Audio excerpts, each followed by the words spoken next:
welcome to my review of JoJo's Bizarre Adventure Diamonds Unbreakable episode 33, part 3 of Thursday, July 15th. As always, there are 3 different things going on in the exact same episode, so let's focus first on the Enigma arc since it has concluded. So, it turns out that the paper that Josuke opened contained a gun, which fires at Josuke, but luckily he catches the bullet with Crazy Diamond. This was all just a trap orchestrated by the Enigma Stand user, which we learn his name is Terenosuke Miyamoto, who's trying to get Josuke to bite his lip to show a sign of fear so that he can be affected by Enigma and seal him inside paper. But Josuke was too angry to get scared, so Miyamoto had to step it up even more. As he appears right in front of him, and it turns out that he can seal himself into paper, so that was why he was able to hide himself very well. And he's just right in front of Josuke, staring down at him, explaining more about his ability. If it was just sealing things into paper, it would have been like a meh stand for me. But I do like its fear aspect of the stand, especially the effects of Enigma's ability working because it looks really cool. So for me, Enigma is an interesting stand. However, to Josuke, it's a pretty crappy one.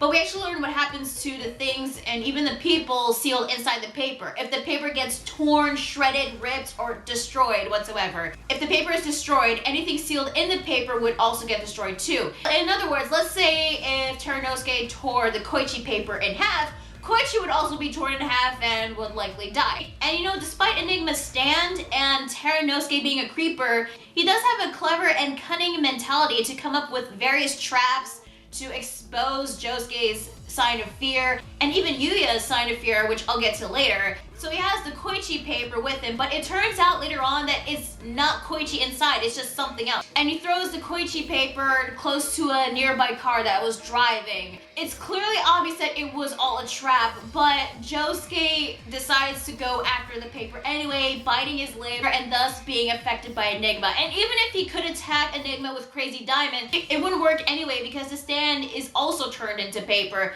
However, before Josuke was completely sealed, he grabbed onto this metal pole and then used Crazy Diamond's ability to fix it so that he can at least get out slightly out of the paper, but he couldn't fully escape out of it. So before he's completely turned into paper, he tells Terunosuke that he knew that the paper wasn't Koichi, it was something else, but he went after it anyway to try to save it. Because, according to him, if there is still a small, teeny tiny possibility, a 1% chance that Koichi was in that paper, then he would go after it. So you know what, I do respect Josuke with that mentality, but on the other hand, I kind of find it dumb because he knew that wasn't Koichi, but he went after it anyway because there was still a slight chance that it was Koichi.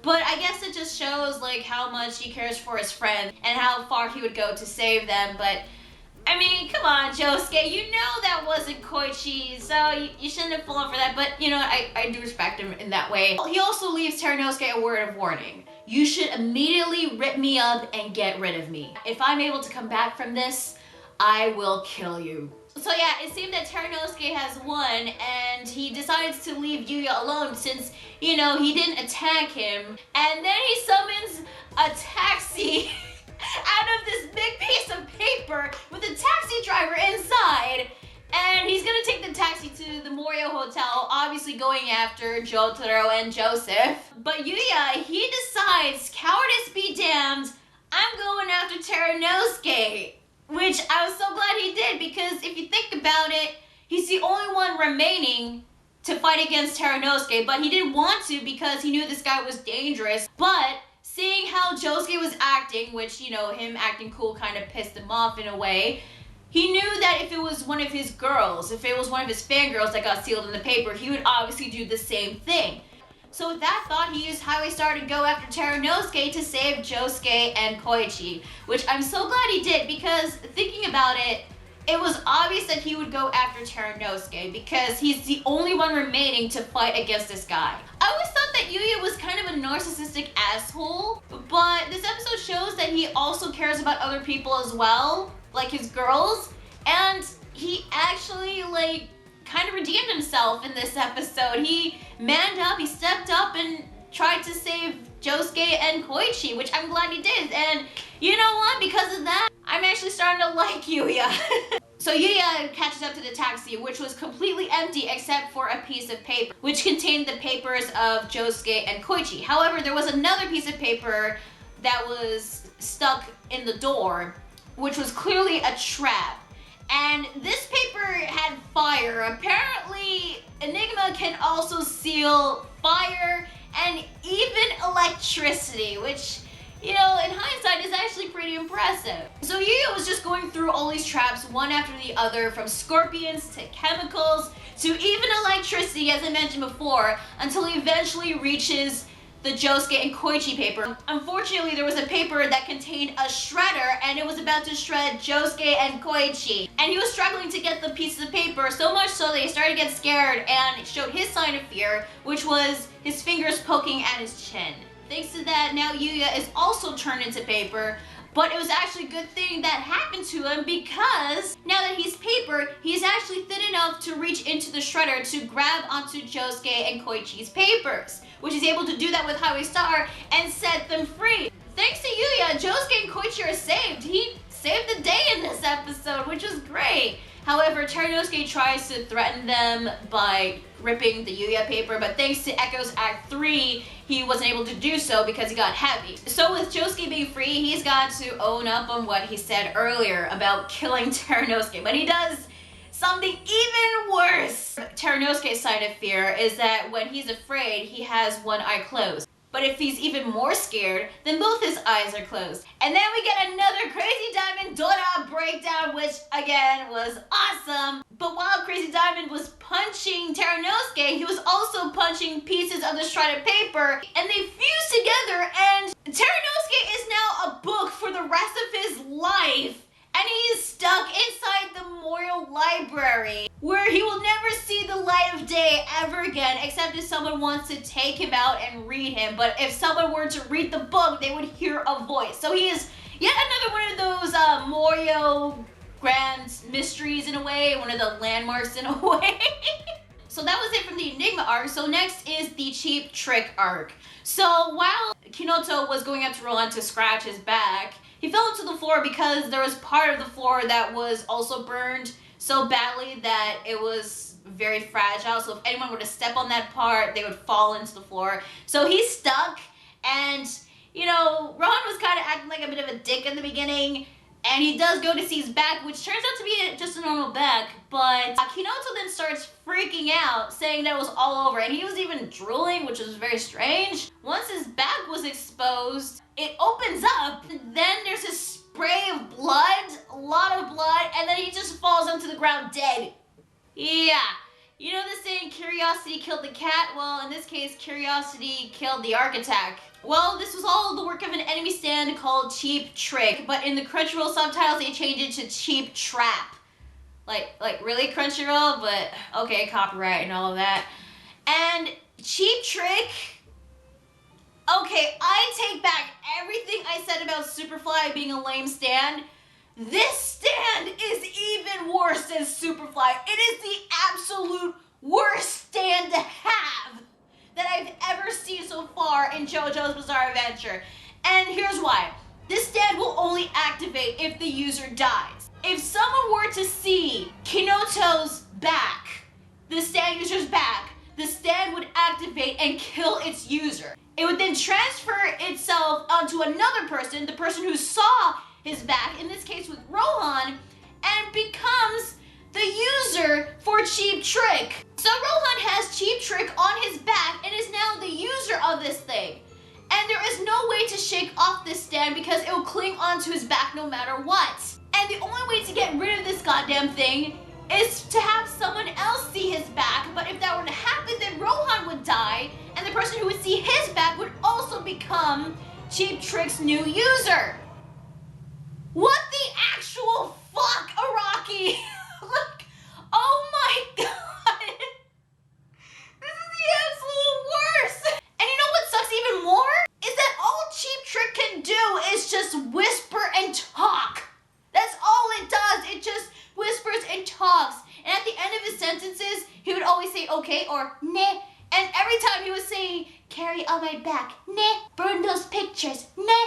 You understand? Nah. I'm like, oh my god, oh my god, like, what the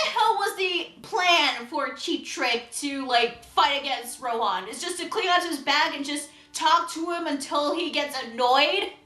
Is that the whole point of the stand? Is just to annoy Rohan to the point that he'll listen to what he says? Which is clearly obvious that he won't listen to what he says.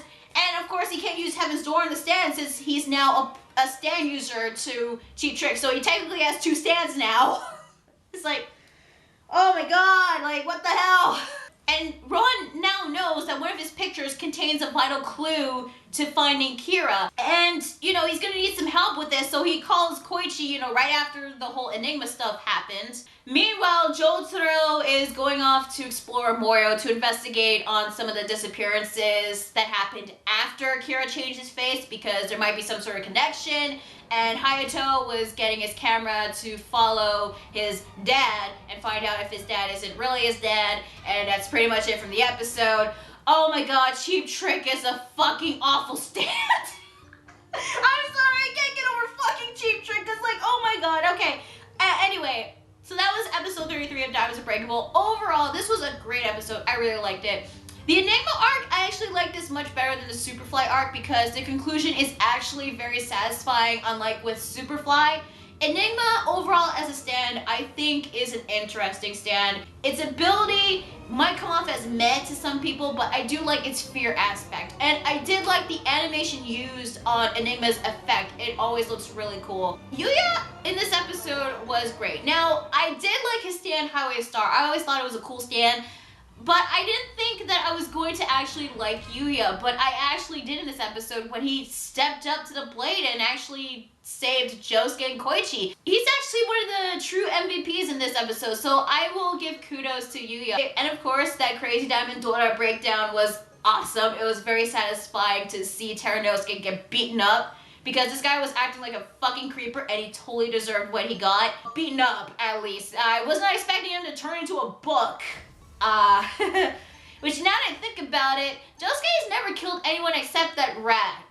But in Josuke's case, he would give you a fate even worse than death if you do something very awful to him and his family. You know, the whole thing with Terunosuke, apparently the reason why he allied himself with Yoshihiro is that so that he can observe more people and see how they get scared, you know, their signs of fear. That's the whole reason why he allied himself with Yoshihiro, to see more signs of fear, because this guy was a creeper. Although, do I think that Terenosuke deserved to be turned into a book? Did he deserve the Angelo treatment? Well, Angelo was even a bigger piece of shit than Terenosuke. Terenosuke, you know what, he should have known what would have happened if he did mess with his family. I mean, Josuke lost his grandpa. If he lost his mother, then he would be freaking devastated, you know? His mother is his only family that he has left. So that and Jotaro and Joseph. So if anything were to happen to her, yeah, Josuke would totally go nuts. Although I feel like there was a missed opportunity for Terunosuke to insult his hair, you know, bringing back the whole hair insult thing. But I guess since we've had that with Rohan and we kind of learned its origin, it's kind of done with that. But although now that I think about it, what's gonna happen with Okuyasu? Because previously he was just running around searching for Koichi. And you know, since all this stuff has been resolved, I mean, is Okuyasu still running around looking for Koichi? And also that taxi driver, was he aware of what was going on with Terenosuke? Because like, obviously he had to scare the taxi driver to seal him in the paper. But I guess he was like in a daze or some shit, I don't know. And you know, since he was going to the Morio Grand Hotel, I'm curious, what would have happened if he did confront Jotaro and Joseph? Like what would Jotaro's sign of fear be? Like, would Terenosuke be a capable opponent against Jotaro? Maybe, maybe not, I don't know. And you know, since we still have to deal with Cheap Trick, there are no more other enemy stand users left. So that means no one is gonna go after Jotaro and Joseph, which I really wish that were to happen, because that way, you know, Jotaro would get to do something again, and hell, even Joseph, but no, that's not gonna happen. And then there's the whole Cheap Trick stuff. Well, I said it before and I'll say it again. Absolute worst stand to have. I mean, it's awful. It is awful. Like, what the hell? And how the hell is Rohan gonna get rid of this thing? I feel so sorry for Kinoto now. I mean, this is just an innocent guy who didn't deserve to die. I mean, he wasn't a terrible person. Yoshihiro, go fuck yourself. You're responsible for this guy's death. Well, so was Rohan, but he didn't know. Which, by the way, I'm clearly not the only one who noticed this, but Rohan in one scene when he was trying to shake off Cheap Trick, he was doing the Thriller dance. Don't believe me? Well, take a look for yourself.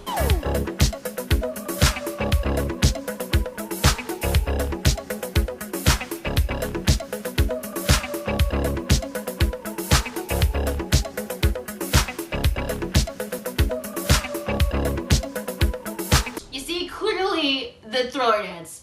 Also, shout out to Yuuya Boss for making that clip. That was really funny. Some unexpected WTF moments, definitely. Especially this one scene where the milkman was like riding his bike down Rohan's street. He goes, "Hi Rohan, I read your manga. Next time draw a nude girl. Thanks, bye." What the fuck was up with that? And of course, voice acting once again was spot on. Kisho Taniyama was really great as Yuuya, he did a good job. And Terunosuke Miyamoto is voiced by Kengo Kawanishi, I think that's how you say his name. He also voiced Kisaki Matsuribi, I think that's how you say his name, from I'll Know a Zero, the anime series. He also voiced Yuri from the Boruto movie. Yuri, for those you don't know, he was the one Cloud Village guy with the Gyuki necklace, who may or may not be Kirby's son, I don't know. He also voiced Wataru Kariba from Diamond no Ace, Shigeru Yahaba from the Haikyuu anime series, and he even voiced several supporting characters from the Naruto Shippuden anime series. He was one of the voices, apparently, of Zetsu, I think White Zetsu maybe. He even voiced Shisui Uchiha and Kagami Uchiha, and he even voiced a character named Muku from the Blood Prison Naruto Shippuden movie, and he also voiced Shoji Sato from Shokugeki no Soma. Okay, the next episode, episode 34, will conclude most likely the Cheap Trick arc, and then we're gonna move on to the My Dad Is Not My Dad arc, the stuff with Kira, which I am looking forward to seeing because anything with Kira involved is always awesome. So yeah, tell me guys, what did you think of this episode of Unbreakable? Did you like it? Did you hate it? What did you think of Enigma and Terenosuke as a whole? What did you think of Yuuya in this episode? Which, personally, I thought he was great, surprisingly. And what did you think of Terenosuke's defeat and the conclusion of Enigma arc? Was it satisfying? Did you think Terenosuke deserves to get the Angelo treatment? And of course, Cheap Trick. What did you think about Cheap Trick? Because, like, Araki, what the hell? You just created one of the absolute worst stands I've ever seen. Like, oh my god. Anyway, let me know in the comment section down below. Like the video if you like it, subscribe to more videos, and be sure to check out my Facebook fan page and Google+. So yeah, that was JoJo's Bizarre Adventure Unbreakable, episode 33. I'm Lotus Spell 27, and I'll see you guys next time on episode 34, the conclusion of the Thursday, July 15th arc. Later.